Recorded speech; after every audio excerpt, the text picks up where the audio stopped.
মাওয়া ফেরিঘাট পদ্মা নদীর তীরে একটি জনপ্রিয় স্থান, যেখানেই অনেকে টাটকা পদ্মার ইলিশ ভাজার স্বাদ নিতে আসে। এখানে রয়েছে অনেক ছোট বড় হোটেল, চারপাশেই শুধু ইলিশ ভাজার স্বাদ এবং ইলিশ ভাজার সুঘ্রাণে ভরে গেছে চারদিক। ইলিশ কেনার পূর্ব অভিজ্ঞতা না থাকলে আপনি কিন্তু এখানে এসে বিপদে পড়তে পারেন।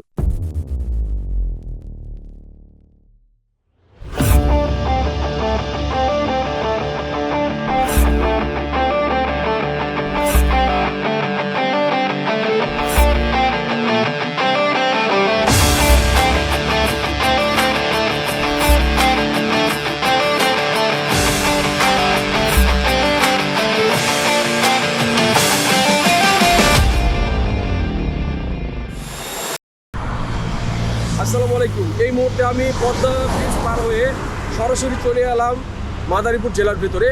এটা হচ্ছে শিবচর থানা। এখানে একটা বিশেষ মসজিদ আছে, আপনারা দেখতে পাচ্ছেন আমার পেছনে। এটা অপরূপ স্থাপত্য নির্মাণের একটা নিদর্শন। আপনারা যারা ঢাকা থেকে ফরিদপুর, মাদারীপুর বা খুলনা যাওয়ার পথে রওনা করেন, তারা অবশ্যই এই অপরূপ মসজিদটাকে দেখতে পারবেন।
এখন বাজে রাত 10টার ওপরে। আমরা এই মুহূর্তে আছি মাওয়া ঘাটে ইলিশ মাছ খাওয়ার জন্য। আর আমরা যে রেস্টুরেন্টে বা হোটেলে এসেছি সেটার নাম হচ্ছে চাপ সামলাও। তো এখানে রাত 10টার পরে অনেক চাপ সামলাতে ওনারা কতটুকু পারে আজকে সেটা আমরা দেখবো। আপনারা আমার সঙ্গে থাকবেন।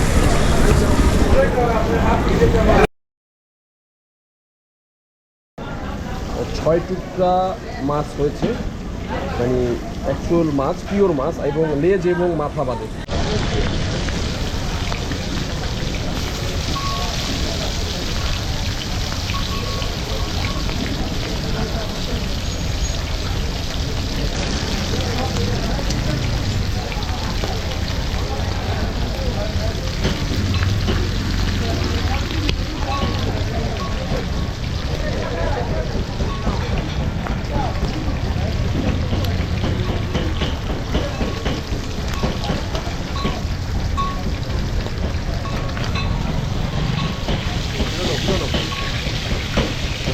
ভাই মরিচ দেন না, মরিচ দেন না, পরে পরে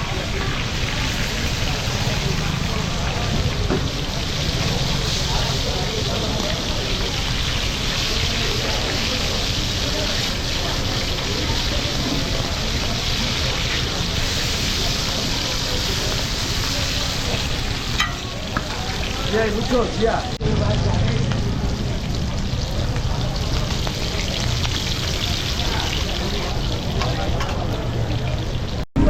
চলে আসলাম পদ্মার পাড়ে সেই কাঙ্ক্ষিত ইলিশ মাছ খাওয়ার জন্য।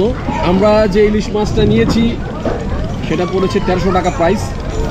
আপনি দেখতে পাচ্ছেন এই সেই ইলিশ মাছ। ইলিশ মাছের যে স্বাদ, সে অলরেডি সে কিন্তু ওনার তেল উঠছে ইলিশ মাছের এখানে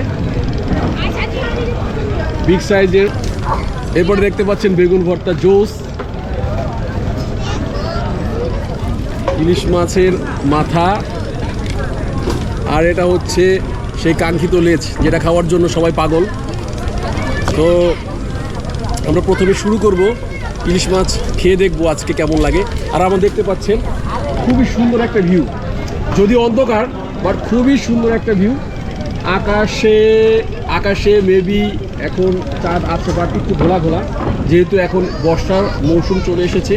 তারপর এখানকার যে একটা মনোমুগ্ধকর আবহাওয়া, যে ঠান্ডা বাতাস, ঠিক এই এনভায়রনমেন্টে বসে গরম গরম ইলিশ মাছ দিয়ে ভাত খাওয়া, এটা কিন্তু ভাগ্যের ব্যাপার। প্রথমেই আমি ভাত নিচ্ছি। আমি কিন্তু বেগুন অলরেডি নিয়ে ফেলেছি আগেই। একটা মাছ নিয়ে, একটা এই যে মাছ নিয়ে দেখি, পদ্মার ইলিশ। বিসমিল্লাহির রহমানির রহিম।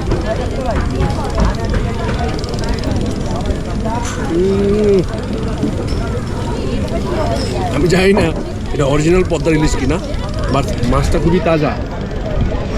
খেয়াল রাখবেন এখানে কিন্তু অনেক ধরনের ইলিশ মাছ পাওয়া যায়।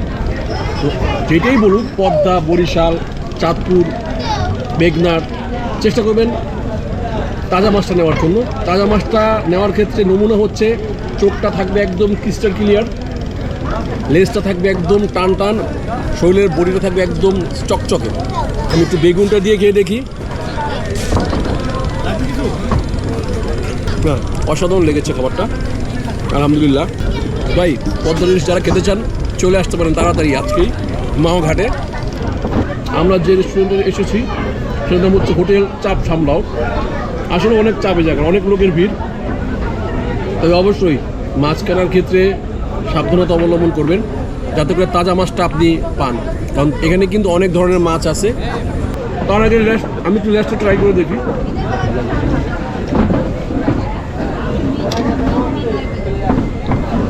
তো আরেকবার খেয়ে দেখি।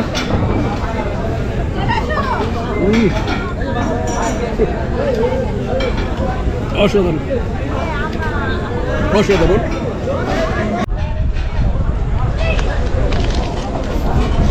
আমরা দেখতে পাচ্ছি এখানে আমাদের বিলটা অলরেডি দেওয়া হয়েছে। আমাদের টোটাল বিল হয়েছে 1700 টাকা।